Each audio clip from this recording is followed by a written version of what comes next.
Segundos.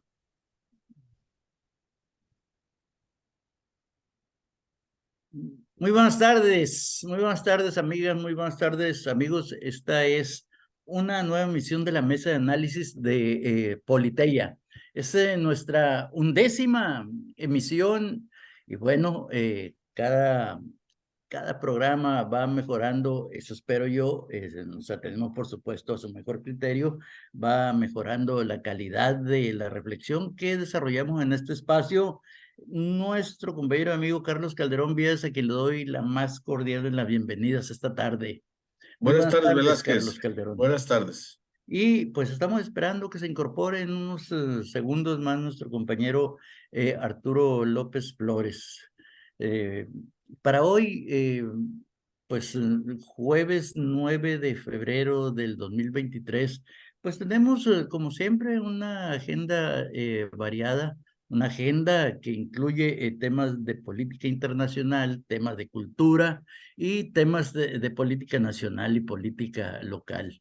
Esta temática o este conjunto de temas que pensamos abordar hoy, y si nos alcanza el tiempo abordaremos otros más, pues se relacionan de alguna manera con la exigencia y la necesidad que hay en diversas latitudes, en diversas partes del mundo, de mejorar la calidad de nuestra convivencia democrática. Por eso hemos planteado como primer tema, pues un asunto de corte cultural, pero no por ser solamente de corte cultural, no tiene vinculación con con los cambios y con las orientaciones democráticas que se producen en diversas latitudes. Me refiero al discurso pronunciado hoy en la Academia Francesa de la Lengua por el escritor latinoamericano Mario Vargas Llosa, quien hoy ingresó a esta instancia, una instancia fundada en 1635 por el cardenal Richelieu. Un poco al modo de como lo dice también la Real Academia Española, para fijar, dar esplendor y brillo a la lengua. Y en este caso, bueno, para dar esplendor, fijar, dar esplendor y brillo a la lengua francesa. Es un hecho histórico porque es la primera vez que un escritor que no es, cuya lengua materna no es el francés, ingresa a esta academia. No fue fácil el ingreso de Vargas Llosa a la academia. Él fue propuesto eh, a los, eh, a los inmortales, así se le llama, a los integrantes de la Academia Francesa. Él fue propuesto el año pasado y de un total de 22 miembros de la academia, pues 18 dieron su visto bueno y 4 rechazaron la posibilidad de que Vargas Llosa ingresase a la academia. Finalmente, esta decisión mayoritaria se asumió y este escritor latinoamericano, peruano de origen y español por adopción, pues es ahora miembro de esta academia. Vargas Llosa es una de las grandes figuras de la literatura latinoamericana y una de sus frases que más ha destacado la prensa internacional en estas horas posteriores a su ingreso a la academia es aquella que dice que la democracia es un soporte, la novela es un soporte vital para la democracia, para la pervivencia de la democracia, y que la muerte de la democracia significará también al mismo tiempo la muerte de la novela. Es una reflexión interesante alrededor de la cual pues Vargas Llosa bordó una gran parte de su discurso de aceptación al ingresar a la academia. Él tiene una de las más vastas obras y como una de las figuras más relevantes del boom latinoamericano, pues ahí están sus novelas, La ciudad de los perros, Conversación en la catedral, La muerte de Palomino Molero, Lituma en los Andes, Historia de Maita, La guerra del fin del mundo, La tía Julia y el escribidor, La fiesta del chivo, de una impresionante relación de cuentos, de novelas, que dan cuenta de una enorme creatividad y de un enorme talento literario que se le reconoce en el mundo entero. Lo que sí no se le reconoce a Vargas Llosa, bueno, pues son sus posiciones políticas que han sido muy discutidas, muy cuestionadas desde diversas perspectivas y de distintas posiciones ideológicas, pero también pues una controversia de corte ideológico en la que ha intervenido Vargas Llosa, no se ha arredrado frente a una ofensiva, digamos, que se ha lanzado en su contra, y él ha defendido con mucho empeño y con argumentos muy sólidos esto que podemos llamar su vocación liberal, su vocación de demócrata. Y estos son, este es otro perfil que podemos advertir en esta vasta obra de Mario Vargas Llosa. Para conversar de acontecimiento histórico, pues está ya aquí nuestro compañero Carlos Calderón y conversemos sobre esto. ¿Qué te parece, Carlos Calderón? Me parece Para muy bien, Velázquez, iniciar el programa de hoy, número adelante. 11, con el tema del escritor peruano Vargas Llosa, una Ujú. figura muy relevante a nivel de la literatura mundial, desde luego latinoamericana, que sin embargo, según él mismo escribe en una parte de su texto, empezó a escribir de latinoamericana viviendo ya en Europa. Así es, Y cuando sí, estaba en Perú, solamente pensaba en los europeos, y cuando pensó en Latinoamérica es porque ya estaba en Europa. Un poco, así es. estoy leyendo ahorita una biografía de Enrique Krause, ya que estamos hablando de estas figuras de la derecha. este, Él cuando viene de las migraciones judías del norte de Europa. Sí, es decir, de esas migraciones, esos grupos étnicos judíos Ujú. no recuerdo sus nombres, tienen incluso de idiomas diferentes a los del sur de Europa, ¿no? Españoles, los sefarditas, por ejemplo, ¿no? Entonces, Sí. Ujú. sobre esas poblaciones fue en donde el nazismo racista criminal se concentró, ¿no? Los famosos, aquellos lugares mortuorios de Hitler, pues estaban poblados por esas razas semitas, ¿no? Ujú. Alemanas, polacas, en fin. Entonces, su familia, sus abuelos vivieron esos traumas en vida propia y lograron, algunos de ellos lograron sobrevivir Sobrevivir, sí. y Ujú. venirse aquí a América, Así es. y otros no pudieron sobrevivir y fueron pues muertos, asesinados, Exterminados, sí. exterminados. Entonces él dice que cuando llega aquí a México se hace amigo de mexicanos intelectuales, quizá no tan brillantes todavía, pero lo iban a hacer con el tiempo. Y como Aguilar Camín, por ejemplo, ¿no?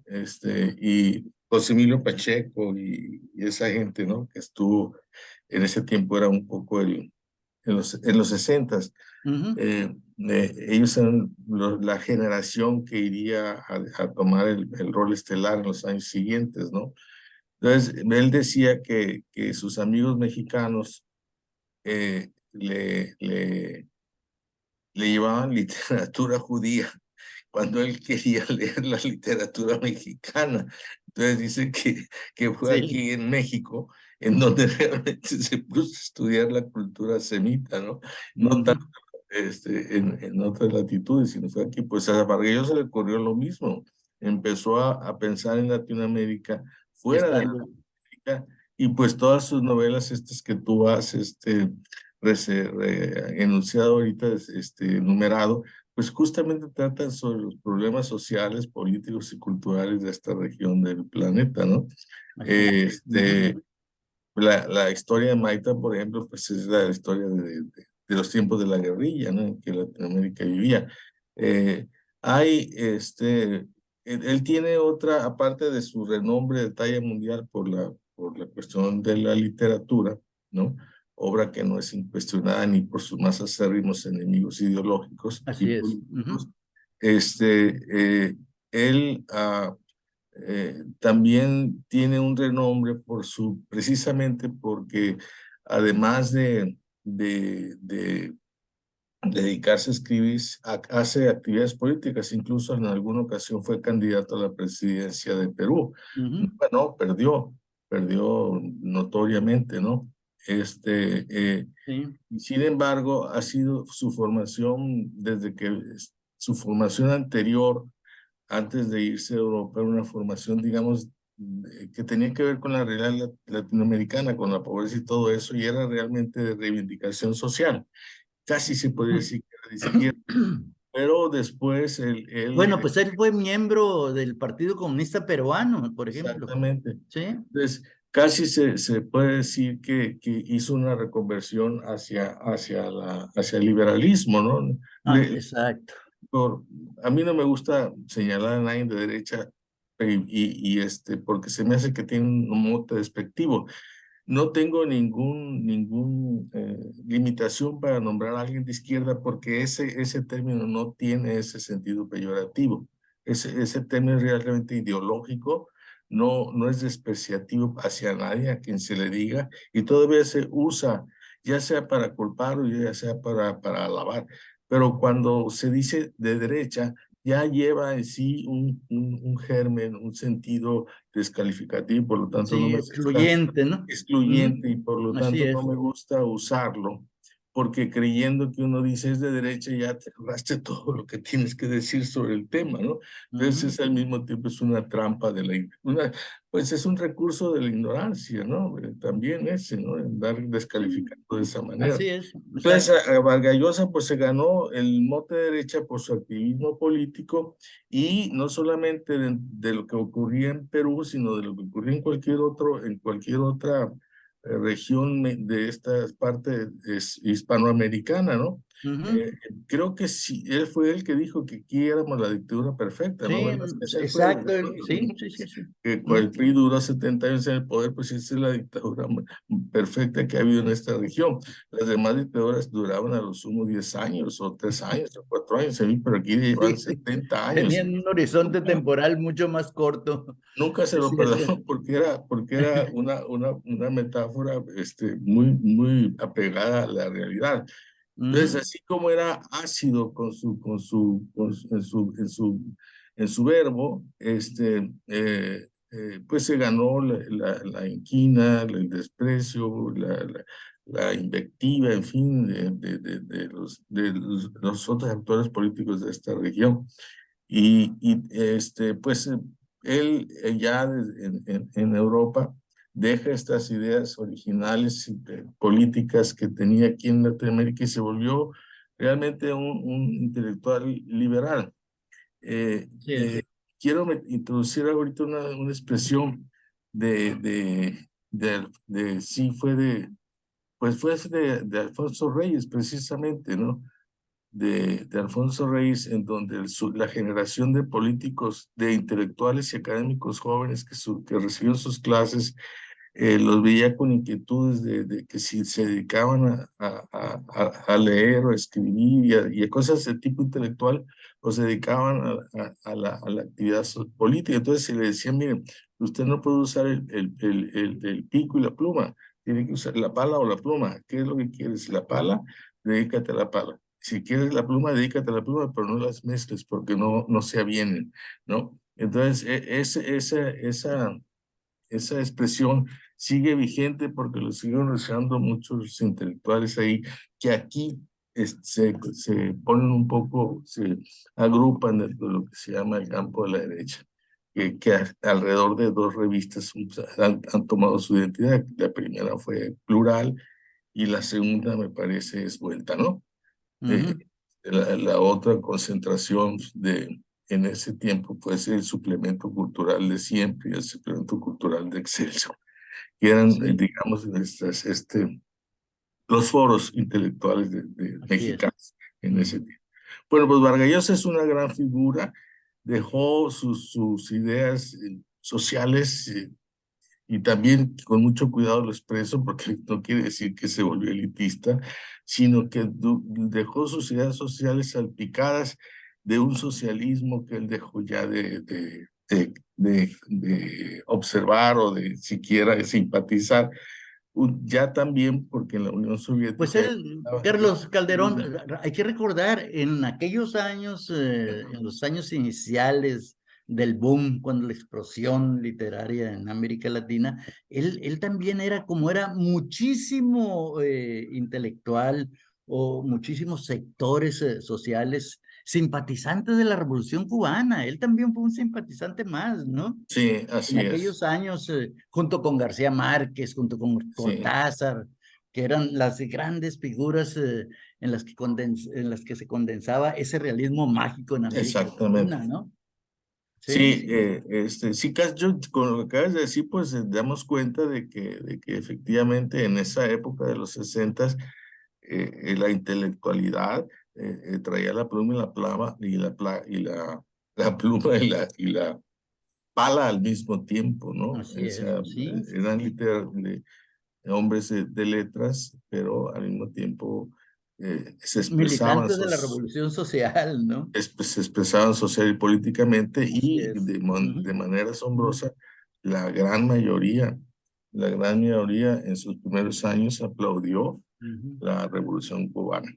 Pero eso vino cambiando con el tiempo, sobre todo precisamente por la propia evolución de Cuba como de la URSS, y empezaron los deslindes en la aclaración de las actuaciones de cada quien.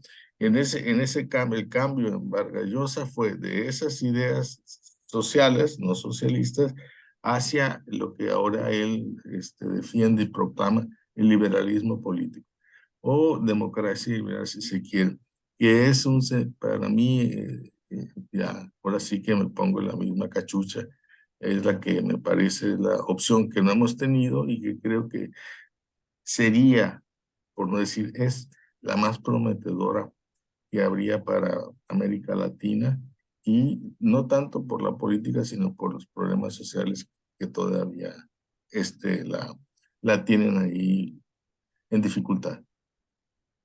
Así es. Velázquez. Así es. Y bueno, yo diría que podemos definir a Vargas Llosa como un demócrata liberal, ¿no? Sí, sin Un duda, sin demócrata duda. liberal, Es un sin duda. demócrata liberal. Y Es un demócrata en su versión inglesa, sí, la de John Stuart Mills, la sí, de Locke. exacto. Y Eh, bueno, en su formación o en su conversión de la izquierda a la democracia liberal, pues ha abrevado fuentes como las que representan Isaiah Berlin, Isaiah Walter Berlin, Benjamin, exactamente.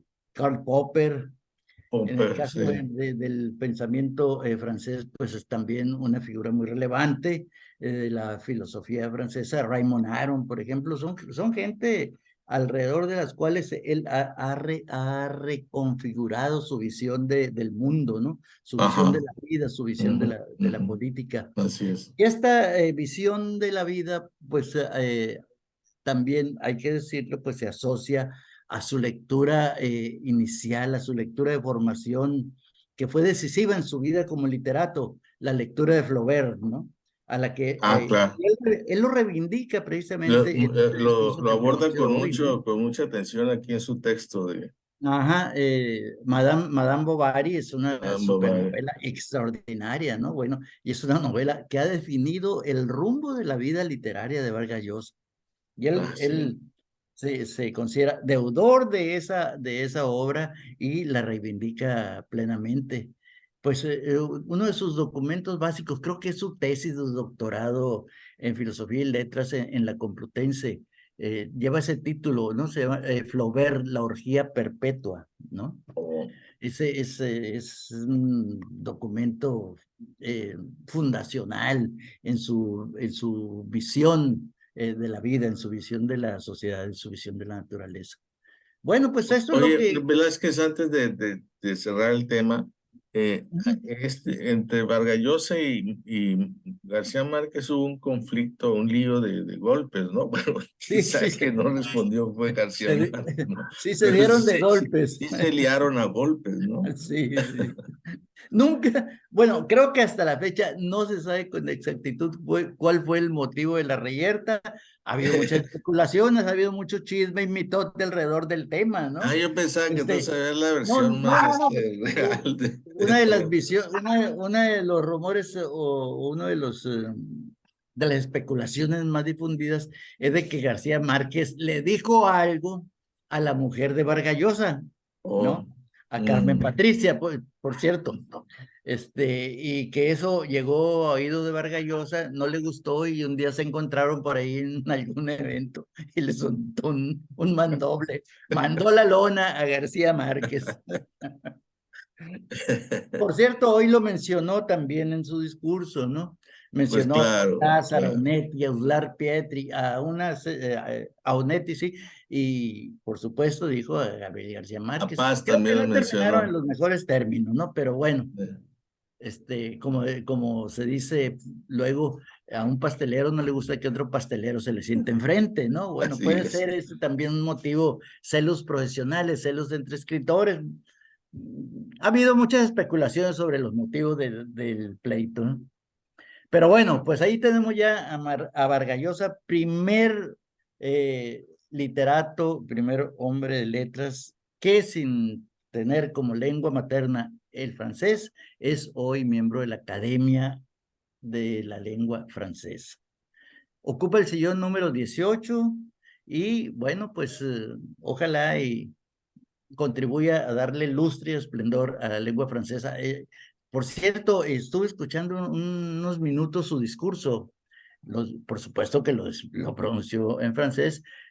No es un francés muy elegante, por supuesto, pero sí, sí se escucha, se le entiende bastante, ¿no? Se le Ujú. entiende bastante a los que más o menos eh, hablamos un poquito, sí le logramos captarle, pero sí, el discurso te lo pronuncia un francés cuya lengua materna es francés, es muy difícil entenderle porque sí te arrastra Sí, mucho las palabras, ¿no? Y ocurre las también desviaciones. ¿Sí? con los americanos de origen Sí. latino. Su Ujú. inglés es más sencillo de entender, Ah, de exacto. escuchar y Ujú. entender que el inglés de los norteamericanos, Así es, de así los es. blancos, güey, Ujú. anglos. Así es. Bueno, pues ahí Muy está bien. ya este hombre y qué bueno, y nosotros nos felicitamos de eso, de que esté La ahí. verdad que sí, la verdad que Sí, sí, debemos de estar muy contentos de que en esta tierra haya hombres universales, ¿no? Y mujeres universales también, ¿no? Que ya no sí, se sí, sí, claro. localizan su identidad exclusivamente en el lugar que los vio nacer, sino que son Ujú. pobladores, ciudadanos del mundo, ¿no? Y eso habla de que por esta parte también es de grandes promesas. Así es. Bien, muy bien, pasamos a otro tema. A otro A ver, tema. Carlos Calderón, ¿qué ha dicho el presidente? El presidente dijo lo siguiente, lo voy a leer. Debemos defender el imperio de la ley y restaurar la confianza en nuestras instituciones democráticas. Y no debemos dar refugio al odio y al extremismo en ninguna de sus formas. ¿Cómo ves? ¿Qué te parece la expresión Pues es una del presidente? expresión eh, que se aplaude, ¿no? Porque efectivamente convoca a lo que siempre se ha reclamado debe de ejercer, la pluralidad, la tolerancia, el saber escuchar a los otros, ¿no? El uno y el otro, cosa que en estos primeros años pues no se daba precisamente. Por eso se hablaba un poco de monólogo, de monocracia, de unipersonal, etcétera, ¿no? De autoritarismo. Y pues esta llamado pues alienta a que las cosas pueden irse por un camino de orden hacia el cambio de poderes en el 24. Así lo vería yo. Incluso del mismo eh, escenario del 5 de febrero en Querétaro, Obrador se adjudica que si no hubiera sido por él no hubiera llegado a ser ministra de la Corte, el presidente de la Corte, Ujú. Irma Piña, Irma Piña, ¿verdad? Porque No, es es Piña, pero no es Irma. Norma, ¿Norma? Creo que Norma, es Norma Piña. Norma Piña. Ah, pues porque dice que él lo permitió, que él se comportó de una manera de distancia política y de respeto a las decisiones de la Suprema Corte, cosa que si uno le busca rasca un poquito, pues no, ya está llegando a tu, no es tan, no es tan cierto que digamos. Pero Ah, bueno, eso es lo que te diría así de bote pronto a lo que me has preguntado. oye, Carlos Calderón, Dime. la verdad que fue una especie de trampa lo que te acabo de hacer, ¿no? Pues caí en ella porque no, ni siquiera la olí. Ya está aquí nuestro compañero Sí, Arturo López Flores. Muy buenas tardes, Arturo. Buenas tardes, César. Eh, Buenas tardes, Carlos. no, buenas tardes. lo que te leí es parte del discurso del presidente Biden en Ah, el qué mensaje Velázquez este. sobre el Estado de la Pues Unión. ahora sí que agarré para China yo. Bueno, yo pensé que te ibas a dar cuenta de que esto, bueno, el No, presidente no, López porque, Obrador, ojalá y dijera eso, lo eh, celebraríamos con muchísimo gusto, pues ¿no? claro que sí, por eso a mí también me sorprendió eso, no lo había escuchado ni leído en ningún lugar y no tenía muy claro que íbamos a tratar el discurso de Biden ahora y tú ya lo referiste muy en concreto a, no fuiste claro en eso, sí fue una trampa y caí Bueno, redondito. sí. Arturo, ¿tú cómo ves esta frase del presidente, eh? Biden. Es No, que del no lo presidente. escuché. ¿Mm? No, ¿Escuchaste, te no. enteraste del discurso pronunciado por Biden sobre el Estado de la Unión, ¿no? Ayer, eso fue Sí, ayer, ayer fue, ¿no? antier, Antier. antier, Ujú. antier. Bueno, pero tú tienes la palabra, Arturo, a ver, Bueno, ¿qué traes en la pelota hoy? en el caso de los Estados Unidos están en una especie de reagrupamiento ahora sí, de la lucha entre liberales y conservadores. Están en un proceso de transformación, se han sacudido las instituciones en los Estados Unidos, están en jaque el liderazgo del presidente de la República y estamos en un proceso electoral, ¿no? Ujú, Y los conservadores, también se están reagrupando y, y encuentran que China es el punto coincidente. China es el enemigo comercial y el enemigo ideológico de China, ¿no? De Estados Unidos. Ya no es Europa y con Europa los une estrategias de largo aliento como es la nuclear, como es el tema de la OTAN y como es el tema de la defensa de las democracias en estos tiempos de tiranías y la guerra que sigue aterrando a las democracias modernas, que es el tema de Ucrania, ¿no? El tema de Ucrania sigue estando muy presente y está cobrando cada día más muertos, ¿no? Entonces, se tiran ahora sí la bolita los unos a los otros, porque en el caso ucranio, los Estados Unidos han puesto han hecho su aportación y no se diga la Unión Europea. Y entonces ya en los analistas en geopolítica están viendo que la crueldad no solamente es de un lado, es de los dos lados. Es una guerra que no estaba contemplada para esa rudeza con la que se está dando y la prolongación de esta guerra. Pero también hay esta economía de la guerra que está muy presente y que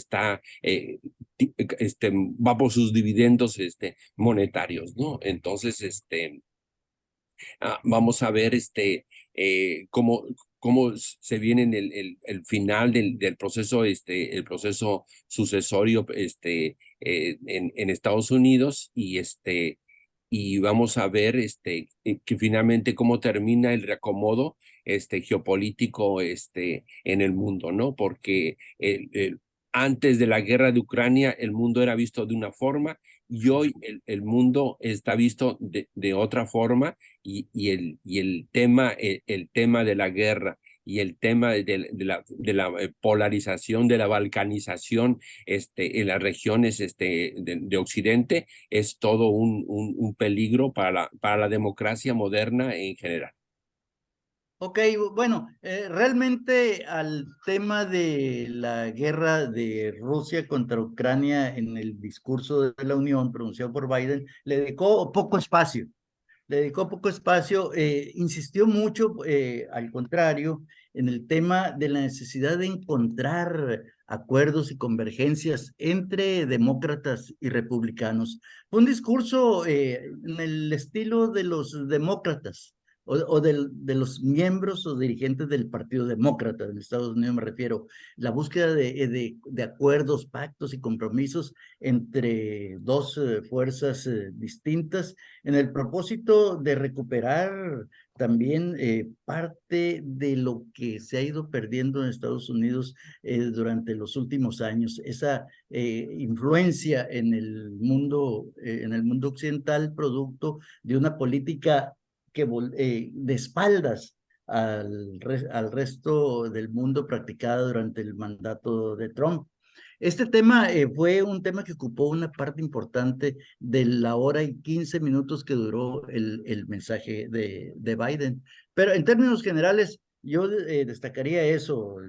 He leído algunas notas, no tuve oportunidad de leer todo el discurso, pero destaca en economía la recuperación que se ha estado produciendo en la economía estadounidense, la fortaleza de los, como dicen ahora los economistas, los fundamentales económicos, ¿no? En el campo de la salud también los avances que se han experimentado y la necesidad de seguir defendiendo el sistema de protección y ayuda médica, sobre todo a los sectores más vulnerables de la sociedad, la enorme capacidad de generación de empleo y la necesidad de impulsar y profundizar este proceso de relocalización industrial para garantizar el funcionamiento adecuado de las cadenas productivas, entre otros muchos temas que abordó a lo largo de casi 60, de casi 60 minutos, más de 60 minutos más bien. Carlos Calderón, ¿tú leíste Sí, algo del yo discurso no Biden? leí Bueno, no nada, escuchaste esa pero sí parte, esa frase. lo escuché casi completo. Ujú, Y sí, en principio, cuando termina su intervención, el discurso, mi primera impresión fue que fue un buen discurso, que fue ujú, lo que dije al principio. Me pareció que era un Biden que se sentía con la suficiente fuerza como para convocar a tirios y troyanos a actuar por Estados Unidos en nombre de la nación, como americanos, ¿no? ujú. No como demócratas o republicanos, sino como el problema de la salud. Hay que verlo desde el punto de vista de que somos americanos todos. Y eso es una expresión que me llamó mucho la atención y creo que también el auditorio que tenía enfrente, Ujú, porque efectivamente se dieron cuenta ese problema de salud en Estados Unidos, dada la gran cantidad de población que tienen y el problema de la, de la drogadicción, que tiene efectos letales muy dramáticos y a la vista de ellos mismos y de todo el mundo. Entonces, creo que sí. sí se dan cuenta que irse con programas de salud de base privada, como lo pretenden, lo han buscado siempre los republicanos, particularmente lo hizo Donald Trump, pues no es lo recomendable para tratar de sacar de salvar la vida a esos miles y miles de ciudadanos ahí que están en manos del vicio y de Ujú, otro tipo de problemas como es otro problema neurálgico que no ha podido resolver, las matanzas que con frecuencia hacen Claro, sí. precisamente por la venta de armas de alto calibre, ¿no? De rifles de repetición, metralletas, en fin, hasta bazucas, todo venden ahí.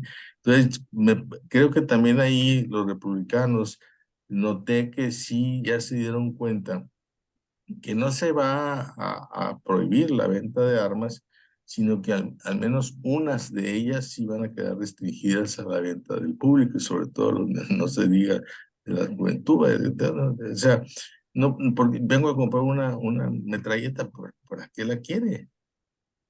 ¿Por qué la quiere? En fin, ¿usted en qué anda metido que necesita una metralleta? No, pues puede comprar un rifle, una arma, en fin, hay criterios, vaya, ¿no?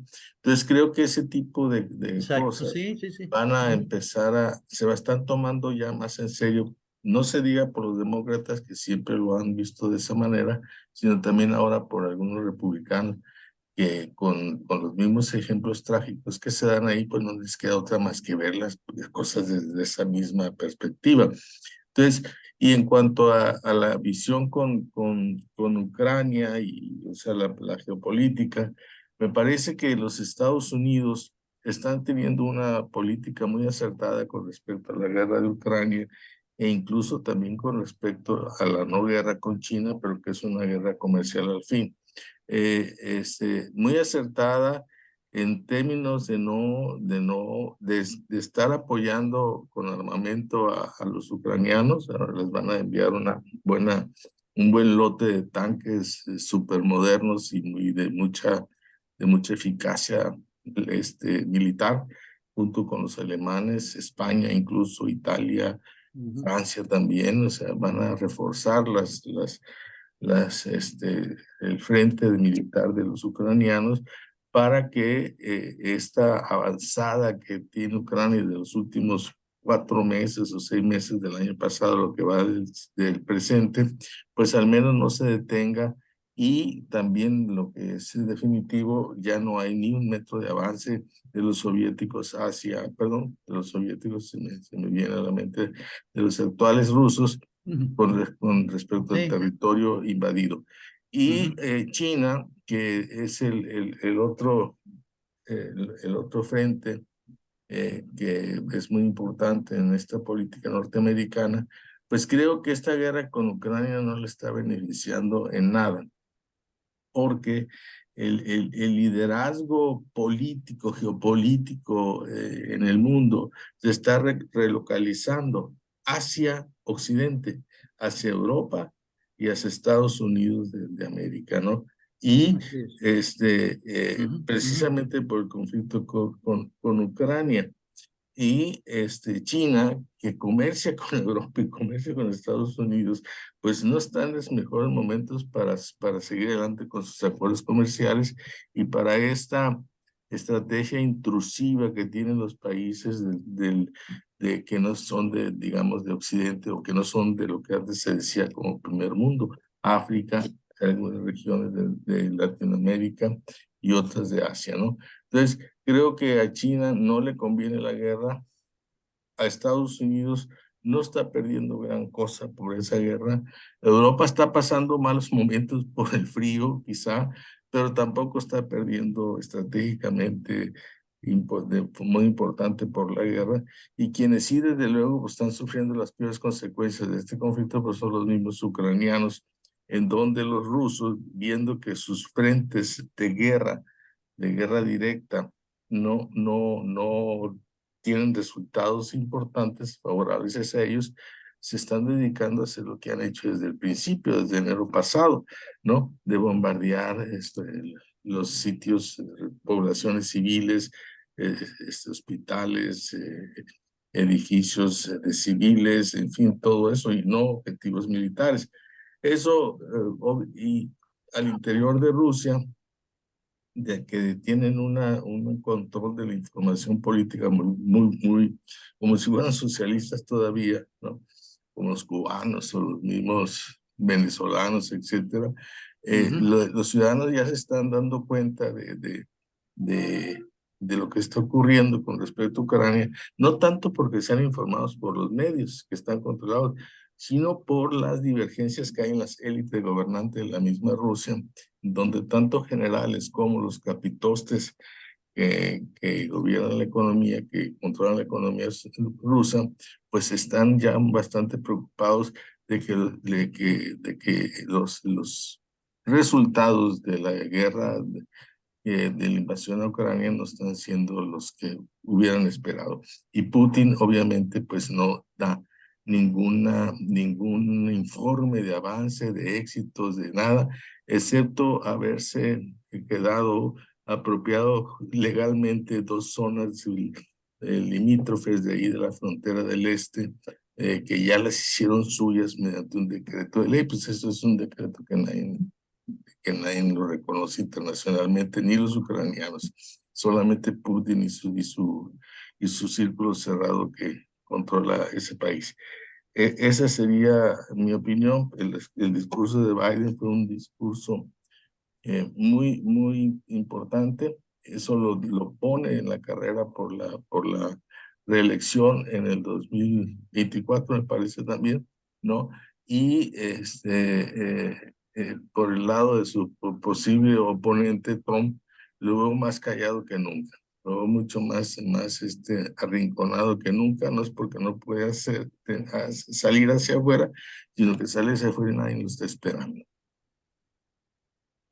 Es todo. Arturo, muy bien. Pues lo referente al tema de Ucrania, habría que decir que es tan grande la brutalidad que existe en esa guerra, que ya la misma, en Occidente, la misma prensa europea, ya ha dejado de pasar imágenes, de hacer una cronología más precisa del tema, ¿no? Y ya hay una fuerte ola de opinión, que están responsabilizando a los países industrializados, que no están entrando al tema de la pacificación, sino que están alentando más la violencia. Y en el tema de China, es otro tipo de guerra con los Estados Unidos, como decía Carlos, una guerra eminentemente comercial. Entonces, China sí está pasando también momentos muy difíciles, no propiamente por el vínculo, por las repercusiones de Ucrania. Están pasando graves problemas sanitarios. Los problemas de COVID y los problemas de pandemias no cesan en China, y entonces ya las regiones chinas están empezando ya, no empezando, sino que están ya en un proceso muy, muy profundo de localización. Y para verlo nosotros, la repercusión que tiene ese tema de localización que se está llevando en China es con la industria automotriz. Hay un déficit de producción de autos. Por ejemplo, en el caso de Culiacán, si tú vas y tú quieres comprar un carro, por financiamiento, te lo entregan a los 6 meses, y si es al contado, al año, porque las ensambladoras de autopartes de los carros se están delocalizando, y muchas plantas están totalmente paradas por este tema. No es un tema que tenga que ver, repito, con la guerra ucraniana, sino tiene que ver con un tema que hemos olvidado un poco en México, o mucho, el tema del problema sanitario, ¿no? Y ellos no han podido resolver eso. Ha habido nuevas olas de COVID y de otras pandemias, y hay poblaciones fantasmas en China. Y entonces estas clases obreras pues han tenido propiamente exterminio por estos problemas sanitarios, y los empresarios chinos se han delocalizado a muchas partes del mundo. Muy bien, bueno, eso es lo que tenemos sobre el informe sobre el estado de la Unión pronunciado por el presidente Biden. Y yo nomás, ya para cerrar esta parte, yo quisiera destacar la importancia que le concedió el presidente Biden en su discurso a la necesidad de encontrar acuerdos, de construir consensos entre las dos grandes fuerzas que dominan la política estadounidense. y ha reiterado lo que muchos otros dirigentes demócratas han dicho, que en la unidad, pese a sus divergencias, diferencias y desacuerdos, Estados Unidos es más fuerte. Cuando Estados Unidos ha enfrentado dificultades es cuando se han producido esos choques y confrontaciones, como la que se produjo el 6 de enero de hace 2 años, cuando un grupo de ultras movilizados por el Partido Republicano y por el Tea Party y alentados también por el presidente Trump, trataron de tomar las instalaciones del Congreso. Y lo recordó Biden, la más profunda crisis que ha vivido la democracia estadounidense desde los años difíciles de la guerra civil. Me parece que si este llamado a la unidad, a la conciliación, a considerar a los adversarios como interlocutores legítimos y válidos, imperara en otras partes, yo creo que otro gallo nos estaría cantando. Yo creo que eso también es lo que hace mucha falta en un ambiente como el nuestro, que del poder se convoque a la unidad, a la conciliación, al acuerdo, no a la exclusión y a la descalificación de los que no piensan igual que piensan quienes hoy detentan el poder en nuestro país. Ojalá, por eso yo digo que es un excelente discurso también el pronunciado por Biden, y ojalá los demócratas mexicanos podamos revisarlo, podamos leerlo, y no solamente los demócratas, sino también quienes hoy siguen una política de confrontación, que no nos va a llevar a nada bueno, nos va a llevar a una convivencia cada vez más difícil, más polarizada y más complicada. Y en esas condiciones nadie gana, todos perdemos, pierden los que presuntamente se sientan ganadores, pierden los que no hacen prosperar sus posiciones democráticas, y en general pierde la democracia en su conjunto, pierde el país. No es un juego de suma positiva, no es un juego de suma cero, sino que termina por ser un juego de suma negativa. Ese es el riesgo grave que yo veo en la perspectiva, en el horizonte temporal de las elecciones del año próximo. Vamos a ver. Ojalá esto pueda tomar un cauce más normal y más civilizado. Carlos Calderón, ¿quieres opinar algo sobre esto? Sí, bueno, Cerrar el capítulo. al cerrar el capítulo de los dos países vecinos que enfrentan el 24 cambios de gobierno. En el caso de Estados Unidos, pues nunca ha habido problema de quiénes son los que van a contender al final, que son el candidato demócrata y el candidato republicano. El Partido Republicano tiene candidatos fuertes, uno o dos candidatos fuertes, aspirantes, además de Trump, que parece ser sigue teniendo una fuerza considerable al interior del Partido Republicano. Pero creo que la presidencia de Biden ha sido una presidencia bien llevada, sin sobresaltos, tranquila, sin gritos, sin histeria, sin frases estentorias como acostumbró Trump a la opinión pública norteamericana durante esos 4 años. Y por lo tanto, algunas de las críticas que le hacen es que está viejito, que está aquello, que está lo otro, que está allá para acá, está para acá. Sin agra. Sin agra. Pero creo que más bien ha sido una política de inteligencia, de trato suave, de puño suave pero firme, ¿no?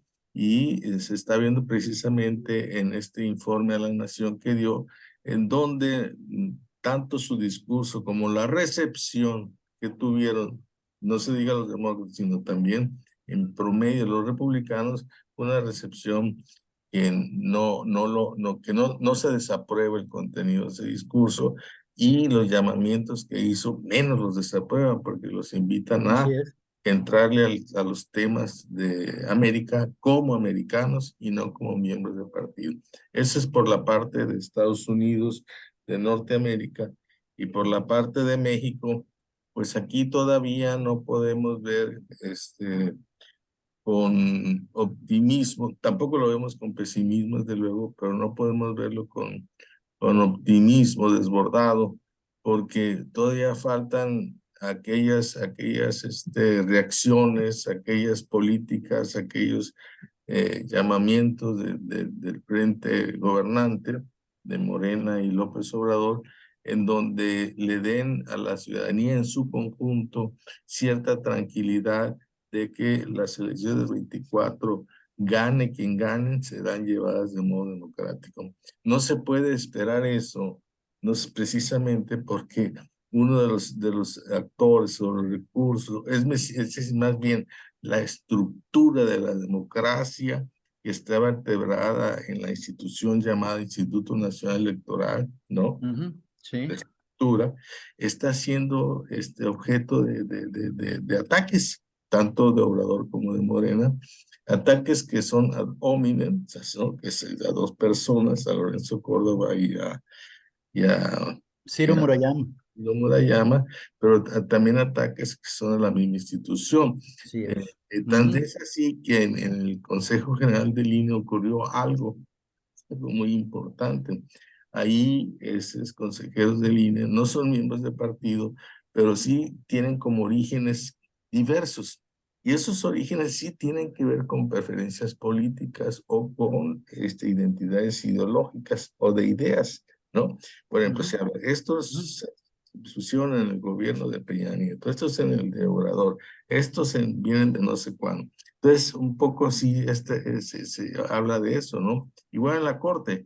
Entonces, ahora los 11 consejeros votaron un acuerdo en donde señalan el peligro de que el famoso Plan B, del que ya hemos hablado aquí en esta mesa, pues se vaya a fructificar.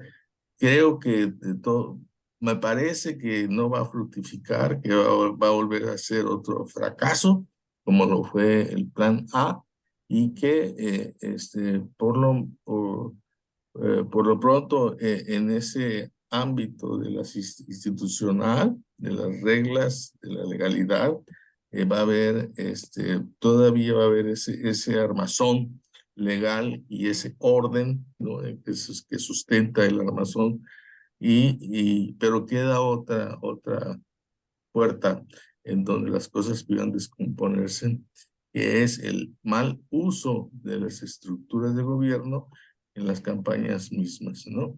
El mal uso de la ciudad de gobierno, el uso interesado de la justicia, como el politizado e interesado de la justicia, y además el uso indebido, ilegal e inmoral de las fuerzas no armadas, es decir, de la delincuencia organizada. Muy bien. Estas cosas están ahí también como riesgos latentes, como actores silentes, pero ahí están. Y si hay algún actor silente también que no sabemos cómo se va a comportar, que realmente no tenemos por qué preocuparnos si estuviéramos en un sistema de orden, es en cuanto al ejército mexicano.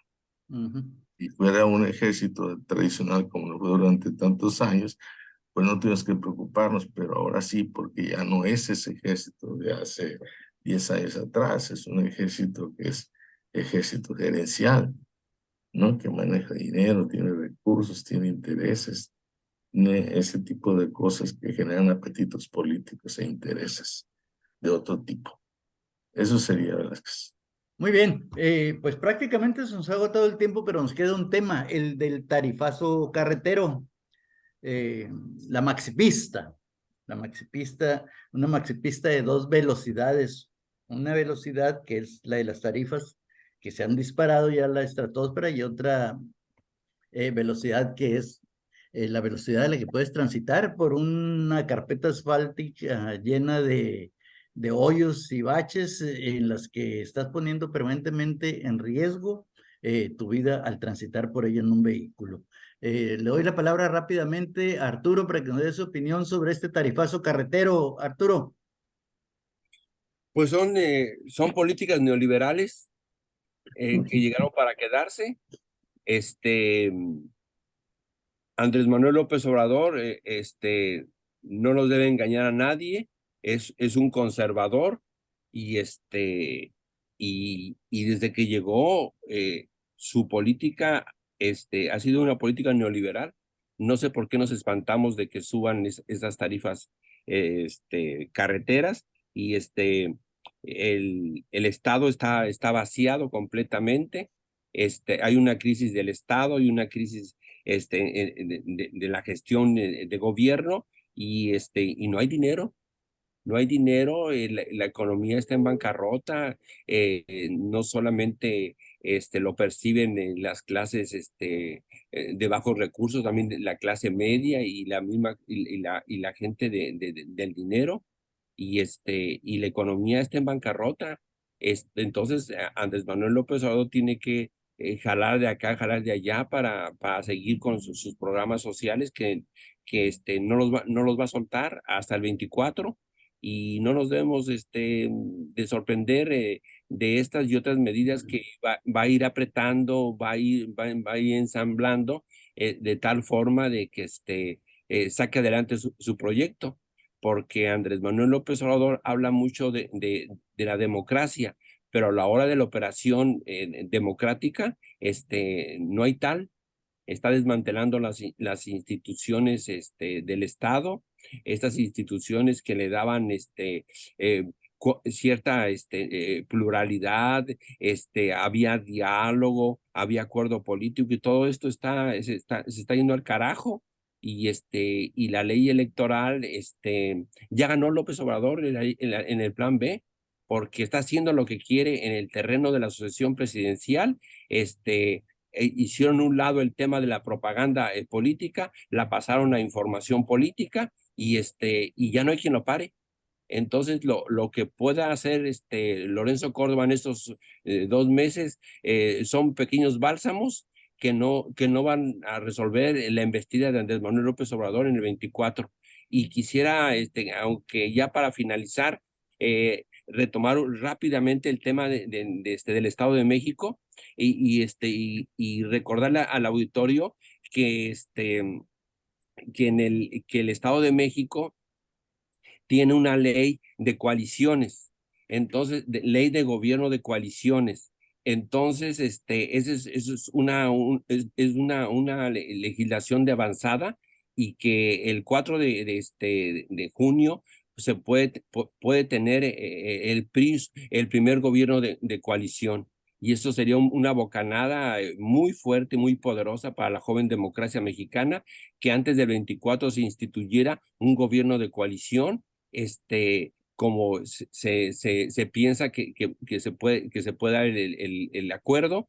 Ya pactaron en el PRI, el PAN y el PRD en el tema de la distribución de las parcelas del poder, y vamos a ver si es capaz de ganarle la carrera en el Estado de México a Morena. Los números cada día se están emparejando mucho, y este tema de los gobiernos de coalición es un tema que debemos darle mayor importancia, y hay que seguir la pista del Estado de México, que tiene su legislación al respecto. A ver, Carlos Calderón, rápidamente sobre el tarifazo carretero, mejor. Sí, sobre eso. Yo creo que ese tarifazo carretero subió a niveles que ya son gravosos para los que transitan sus vehículos por esas ruas. Igual, el hecho de que existan carreteras en mal estado, pues coincide con el hecho de que en las ciudades también las calles están también en muy mal estado. No solamente las calles, sino también las banquetas, que son prácticamente están destruidas en su gran mayoría. Es más, ya no son ni banquetas, son pedazos, remiendos de concreto que hay por ahí y por allá nada más. Entonces, y eso tiene que ver efectivamente con falta de recursos para la infraestructura económica del país en general, no solamente de la estructura de tránsito vehicular por carretera, sino también con otro tipo de infraestructuras necesarias para que la economía funcione. ¿Y por qué tiene que ver con eso? Bueno, porque este gobierno ha puesto prioridad en otros rubros, en otros campos, en donde gastar el dinero que recoge vía impuestos. Y si ese dinero no le va a alcanzar, el dinero que la recaudación no le va a alcanzar para su gasto público, sea social o sea de otros proyectos icónicos del gobierno, pues pedirá prestado. Puede pedir prestado al interior mismo, o bien con la emisión de bonos, vaya, o puede prestar al exterior. Dependerá en cuáles son los riesgos de todo esto, porque ahorita las tasas de interés son muy altas, son demasiado altas como para 11% ya, ¿no? como para endeudarse a las personas, como al gobierno seguramente. Entonces, hay una situación difícil desde el punto de vista de la salud de las finanzas públicas, pero Obrador no quiere ceder nada en cuanto a derramar dinero a las clases de menos recursos, con el fin, como él mismo lo reconoció, con el fin de que haya una lealtad política que se manifieste en un voto a favor de Morena en el 2024. Entonces, creo que el escenario ahí está. Ese es un escenario también muy preocupante, porque ese caudal de votos que se canaliza vía las clientelas del gasto social, pues pueden irse a la cifra de 12 millones, de votantes que de alguna u otra manera están recibiendo un beneficio por parte del gobierno mexicano. Así Bueno, lo veo. bueno, lo dejamos aquí porque creo que ahora sí ya nos pasamos algunos minutillos después de la hora. Pero sobre estos temas vamos a seguir conversando. Nos vemos el próximo martes. Les agradezco mucho, Carlos Calderón Vidas, Muchas gracias, buenas noches. presencia y participación, al igual que nuestro compañero amigo Arturo López Flores. Muchas gracias, Arturo. Nos vemos el martes de la próxima semana. Me despido yo también, soy César Velázquez Robles. Hasta luego. Hasta luego.